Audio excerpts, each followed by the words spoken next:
Hello, I'm Charling, and in this video I wanted to talk about developers charging for upgrades and remasters. Now, some of you may know I put up my video for Dead Island Definitive Edition yesterday, and as you may know, I recommended it because, it turned an old, somewhat buggy original into a much smoother, enjoyable experience. Well, for me at least. However, the upgrade was not free. The developers/publishers are charging $3 for it. So that's an 85% discount on the normal price of the product for folks who already own the vanilla games. That's $6 in total for the collection. And for new players, that's $20 for each of the individual games and $40 for the collection respectively. So throughout the day, while I was replying to comments on the video and checking forums, I came across what seemed to be a fair amount of people complaining that the upgrade should have been a free update for those who already owned the game, and that it was a cash grab, and that no one needs this remaster, and because it doesn't add any new features to the game, it's therefore pointless upgrading. And there were some also saying that this sets a bad precedence in the gaming industry. So let's start off with whether or not this upgrade to the remastered version should have been free for people who own the original games. Now, Dead Island Definitive Edition is, as the name suggests, a definitive edition. It's a remaster, an HD remake and overhaul, if you will, of the original game that came out 5 years ago.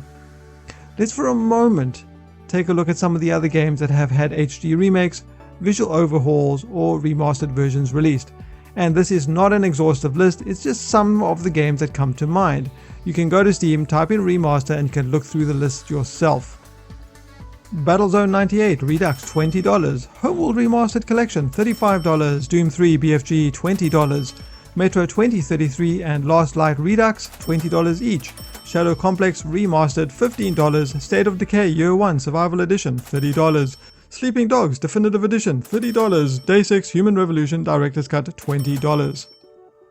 And that was just a few games that came to mind. The list is much longer than that. And I see a trend here. They all cost money. All of these titles are remasters and HD remakes of old games. None of them are free to people who own the original games. In fact, most of these new versions don't even offer any kind of discount to previous owners. Day 6 Human Revolution Director's Cut offered 75% off, but that is not the norm. What about the announcement of the new remastered Call of Duty? Are people going to complain that that should be free to people who own the original game as well? It's most likely when it's not included in the package, they're going to sell it separately for probably around $40. Now in comparison, Deep Silver, Techland's offering a 85% discount to previous owners. It's actually quite generous in regards to HD remasters, and it definitely is the most generous price that I've seen. So my point is that development requires resources, manpower. HD remakes, I think no matter how trivial they may seem to be, need people to actually work on them. Some requiring less work than others, but nonetheless people will actually have to do the work to make these changes. And of course there are going to be financial considerations as well in deciding whether or not big upgrades are going to be free to the consumers. Doing an HD remake or a complete visual overhaul is, I would imagine, somewhat of a larger job than working on a small patch to fix a minor bug. And I think that anyone who has worked on mods to any capacity will be well aware of this. Now, some people will bring up Divinity Original Sin and how that developer released their complete overhaul for free, and yes, that's absolutely amazing and I think that's great, but that is not the norm.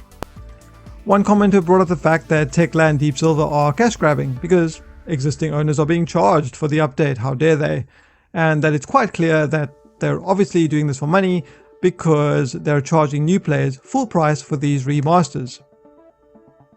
Even though these remasters cost half the price of what the original games cost 5 years ago? I wasn't aware that basically everyone should get a discount on a remaster. Hey, I'm entitled to get that for free because I paid $40 5 years ago. Or even better, I'm entitled to get a discount even though I never bought the game before. It's kind of absurd. And then of course, there's people who are saying no one needs this remaster, and of course the remaster is pointless because it doesn't add any new features. Well, and this is judging by the amount of interest in not only Dead Island Definitive Edition, but by many of the other remasters that have been released in recent memory, people are interested. It allows people to play old games that they have fond memories of that will be more compatible with today's hardware, as well as getting visual upgrades to make them more appealing. Secondly, why would a remaster of an old game add new features? It's as if Dead Island Definitive Edition is committing a sin by not adding new features. Now, here are some remasters that added new features. Let's see, Sleeping Dogs Definitive Edition, Deus Ex Human Revolution Director's Cut. Oh wait, I've read this list already, haven't I? And oh wait, no, they're all pretty much visual upgrades for the most part. Oh well, I guess new features is not an actual requirement for a remaster.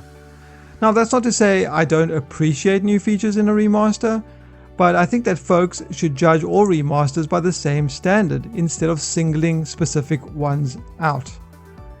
And usually it's the same people who will adamantly pre-order stuff, defend bug-filled unoptimized releases that cost $60 whilst complaining that a $3 upgrade is a cash grab, without any actual knowledge of how game development works, the processes involved, or the resources required to make such upgrades.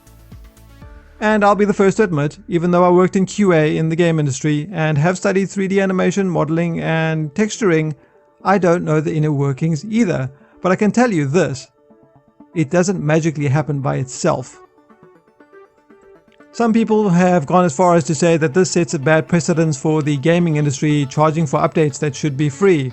Now, we've spoken about whether remasters should be free, because there is a difference between an update and a remaster.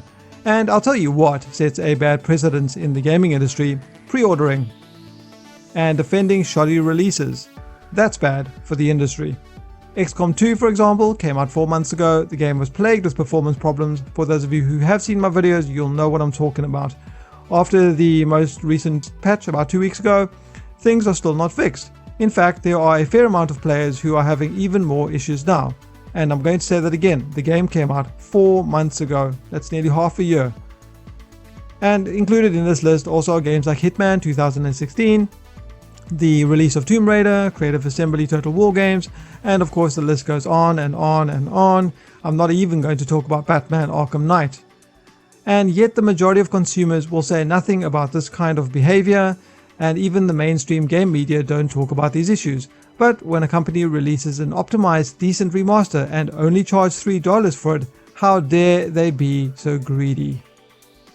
Otherwise, that pretty much wraps up everything I have to say. What do you guys think about the amount they're charging for the upgrading Dead Island if you have the vanilla edition? And what do you think of the pricing of remastered versions of games in general? Let me know in the comment section below. Otherwise, I've been Charling. Until next time. 01 Marshall 170 24 Angels.